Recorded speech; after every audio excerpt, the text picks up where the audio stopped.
안녕하세요. 2025년 6월 12일 목요일 매일 성경 말씀 묵상 시간입니다. 오늘 함께 읽고 나눌 말씀은 역대기상 14장 1절에서 17절까지입니다.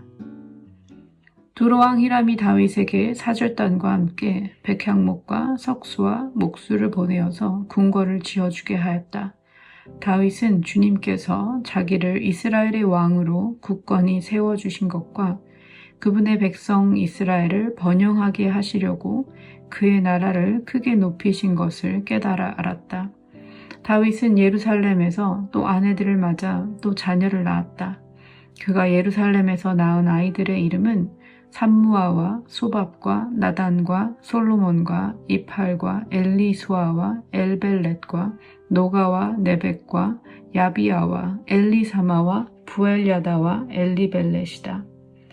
다윗이 기름 부음을 받아 온 이스라엘의 왕이 되었다는 소식을 블레셋 사람이 듣고 온 블레셋 사람이 다윗을 잡으려고 올라왔다. 다윗이 이 말을 듣고 그들을 맞아 공격하려고 나갔다. 블레셋 사람들이 이미 몰려와서 르바임 평원을 침략하였다.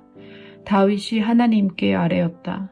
제가 저 블레셋 사람들을 치러 올라가도 되겠습니까? 주님께서 그들을 저의 손에 넘겨주시겠습니까? 주님께서 그에게 대답하셨다. 올라가거라. 내가 그들을 너의 손에 넘겨주겠다. 그래서 그가 바알 브라심으로 쳐들어갔다. 다윗은 거기에서 블레셋 사람들을 쳐서 이기고 나서 이렇게 말하였다.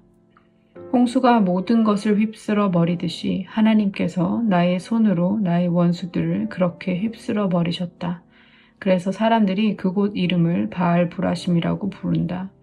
블레셋 사람이 그들의 온갖 신상을 거기에 버리고 도망갔으므로 다윗은 그 신상들을 불태워버리라고 명령하였다. 블레셋 사람이 또다시 그 평원을 침략하였다.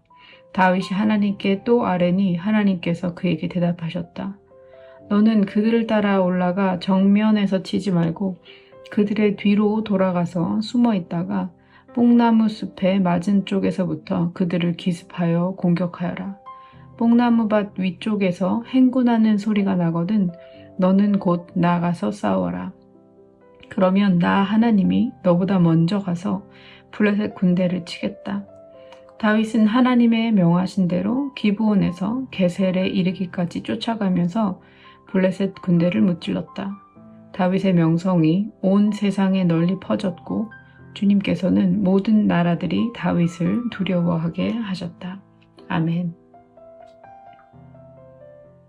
오늘은 역대상 14장을 함께 묵상합니다. 역대상 14장은 다윗 왕권이 점차 견고해지고 블레셋과의 전쟁에서 하나님의 도우심으로 승리하는 모습을 그립니다. 이 장은 단순한 정치적 사건이나 영웅에 대한 서사가 아니라 포로기 이후 무너진 공동체를 향한 깊은 신학적 메시지를 담고 있습니다. 역대기의 핵심 관점인 하나님 중심의 회복이라는 시각으로 이 장을 다시 살펴보면 다윗의 이야기를 통해 오늘 우리에게 주시는 위로와 도전을 발견할 수 있습니다. 역대상과 역대하 전체에서 다윗은 중심 인물로 등장합니다. 구원과 축복이라는 주제는 다윗의 통치 안에서 구체적이고 인격적으로 드러납니다. 그 결과 다윗은 후대 모든 왕들의 평가 기준이 됩니다. 그의 조상 다윗이 행한 것과 같이 행한 왕이 좋은 왕으로 여겨졌으니까요. 더 나아가 다윗은 약속된 메시아를 가장 잘 상징하는 인물로 간주됩니다.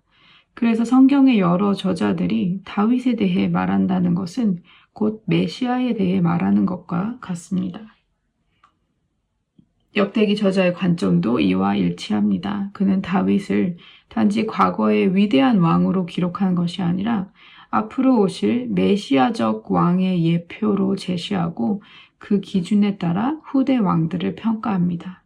그런 의미에서 역대기는 본질적으로 메시아적이며 하나님의 최종적인 구원과 축복을 가져올 왕의 도래를 기대하며 기록된 책이라고 할 수 있습니다. 특히 오늘의 본문이 포함된 역대상 13장부터 16장까지의 흐름은 언약궤를 중심으로 이야기가 펼쳐집니다. 언약궤는 이스라엘이 드리는 예배 가운데 하나님의 임재를 시각적으로 상징하는 가장 중요한 요소였습니다. 하나님께서 그의 백성 가운데 거하시기로 택하신 장소인 것이죠. 이 궤를 어떻게 대하는가는 하나님과의 관계를 어떻게 여기는지를 보여주는 리트머스 시험지와 같았습니다.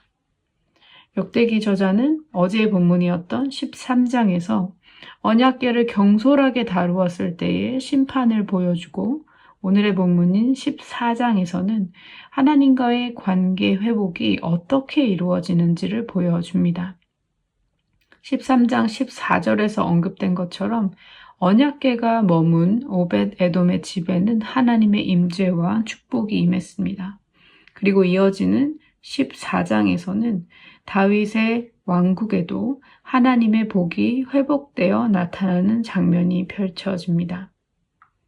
역대기 저자는 다윗의 삶에서 세 가지 사건, 히람 왕이 보여준 우호적인 태도, 자손의 번성함, 그리고 블레셋과의 전쟁에서의 승리, 이 세 가지 사건을 뽑아 하나님께서 그를 여전히 축복하고 계심을 보여줍니다. 이 세 사건은 단지 정치적 성취나 외교의 결과가 아닙니다. 다윗이 하나님을 경외하며 언약궤를 바르게 다루기 시작한 데 따른 순종의 결과로 해석해야 합니다. 하나님의 말씀에 순종하면 하나님의 축복이 따르는 것이죠. 이 장 전체는 하나님께서 다윗에게 다시금 그의 얼굴을 비추시고 그가 회복의 길을 걷고 있음을 보여주는 은혜의 기록입니다. 특히 역대기가 이 장을 어떻게 배치했는지도 주목해야 합니다. 사무엘서에서는 다윗이 왕으로 기름 부음 받은 후 먼저 궁전을 짓고 그 다음 언약궤를 옮깁니다. 하지만 역대기는 이 장을 언약궤를 옮기려는 첫 번째 시도와 두 번째 시도, 그러니까 13장과 15장 사이에 배치합니다. 이는 하나님이 언약궤가 없을 때에도 여전히 다윗을 축복하셨음을 강조하려는 의도가 숨겨져 있습니다. 즉, 하나님의 은혜는 제도나 형식이 완전히 갖춰지지 않았더라도 임할 수 있다는 것입니다. 본문 2절에서 다윗은 자신의 왕권이 하나님의 세우심과 은혜로부터 왔음을 고백합니다. 그는 자신의 정치적 외교력이나 군사적 성취가 아닌 하나님의 주권적인 역사로 인해 이스라엘의 왕이 되었음을 분명히 인식하고 있었습니다. 이 시점에서 두로 왕 히람의 우호적 협력이 등장합니다. 히람은 이방 왕이지만 다윗에게 궁전 건축을 위한 재료와 기술자를 보냅니다. 다윗은 이 도움을 단순한 외교적 제휴가 아니라 하나님께서 자신의 왕권을 인정하고 축복하신 표징으로 받아들입니다. 하나님의 인도하심은 이렇게 때때로 우리가 전혀 예상하지 못한 통로, 사람, 상황을 통해 이루어질 수 있음을 보여주는 것이죠. 3절 이하에 나오는 다윗의 자녀 목록도 단순한 가계 정보가 아닙니다. 역대기 저자는 사무엘서와 달리 후궁에 대한 언급을 생략하고 공식적인 아내와 자녀들의 계보만을 기록함으로써 다윗 왕조의 정당성과 정결성을 부각시키고자 합니다. 이는 장차 올 메시아의 계보를 염두에 둔 기록 방식으로 이해할 수 있습니다. 다윗은 왕으로서의 안정된 기반을 다져가면서도 중요한 결정 앞에서는 항상 하나님께 묻는 태도를 유지했습니다. 10절과 14절을 보면 그는 블레셋과의 두 번의 전쟁에서 모두 하나님께 여쭙고 하나님께서는 각각 다른 전략으로 응답하셨습니다. 다윗은 자신의 경험이나 판단이 아니라 하나님의 말씀에 따라 그대로 순종합니다. 그의 순종은 단순한 전략적 선택이 아니라 하나님과의 신뢰 관계에서 비롯된 반응이었습니다. 특히 12절에서 다윗이 블레셋의 우상들을 불태운 장면은 사무엘서와 구별되는 중요한 요소입니다. 사무엘서는 다윗이 그 우상들을 전리품으로 취한 것으로 기록하지만 역대기는 신명기의 율법에 따라 철저히 불태워 제거한 것으로 기록합니다. 이는 다윗을 율법에 순종하는 모범적 왕으로 그려내기 위한 의도적 해석이고 우리에게도 승리의 결과보다 하나님의 말씀에 대한 순종이 더 중요하다는 교훈을 줍니다. 15절에서는 뽕나무밭 위쪽에서 행군하는 소리가 나거든 너는 곧 나가서 싸워라는 말씀이 나옵니다. 이 행군 소리는 하나님의 군대가 먼저 나아가는 하늘의 임재의 신호로 해석될 수 있습니다. 전쟁의 승리는 결국 하나님이 먼저 싸우시는 싸움에 우리가 뒤따를 때 주어지는 것입니다. 이 장면은 우리에게 묻습니다. 나는 하나님보다 앞서가고 있지는 않은가? 하나님이 먼저 움직이시는 것을 기다리고 있는가? 본문 마지막 17절은 다윗의 명성이 온 세상에 널리 퍼졌고 주님께서는 모든 나라들이 다윗을 두려워하게 하셨다고 말합니다. 이 구절의 핵심은 다윗의 명성이 사람들의 인정을 통해 생긴 것이 아니라 하나님께서 그를 높이셨다는 데 있습니다. 다윗의 이름이 높아졌다는 것은 곧 하나님의 이름이 그의 삶을 통해 드러났음을 의미합니다. 역대상 14장은 우리에게 참 많은 중요한 메시지를 줍니다. 하나님이 세우시는 사람은 그의 삶 전체를 말씀에 대한 순종의 뿌리를 둡니다. 다윗은 자신의 경험보다 하나님의 뜻에 민감하게 반응하고 그분의 말씀에 순종함으로써 진정한 리더가 되는 모습을 보여주었습니다. 또한 하나님의 나라는 인간의 전략이 아닌 주님의 인도하심으로 세워집니다. 다윗의 승리는 하나님께서 먼저 싸우시는 싸움에 그가 순종하며 뒤따랐기에 가능했습니다. 마지막으로 하나님이 함께 하시면 무너진 그 어느 것도 회복될 수 있습니다. 다윗의 명성이 하나님으로부터 왔듯이 우리의 삶과 공동체의 진정한 회복 역시 하나님의 주권적인 역사에 달려 있습니다. 오늘 우리는 역대기 저자가 기록한 다윗처럼 하나님의 인도하심을 신뢰하며 묻고 순종하는 삶을 살고 있나요? 나의 이름이 아닌 하나님의 이름이 높아지는 삶을 살고 있나요?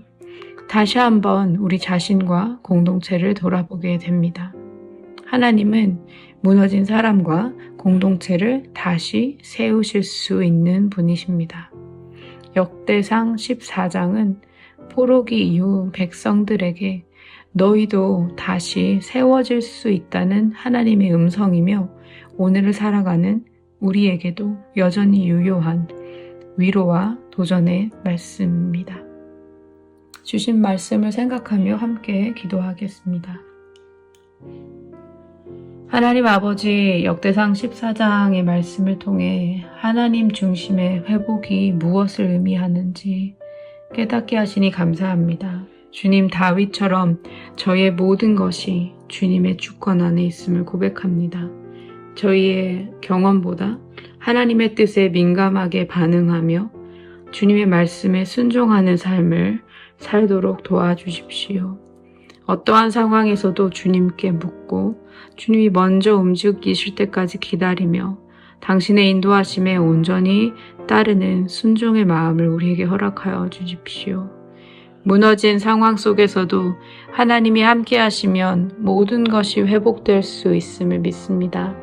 저의 삶을 통해 저희의 이름이 아닌 오직 하나님의 이름이 높여지는 삶을 살게 해주시고 저희 공동체에도 주님의 회복의 역사가 나타나게 해주십시오.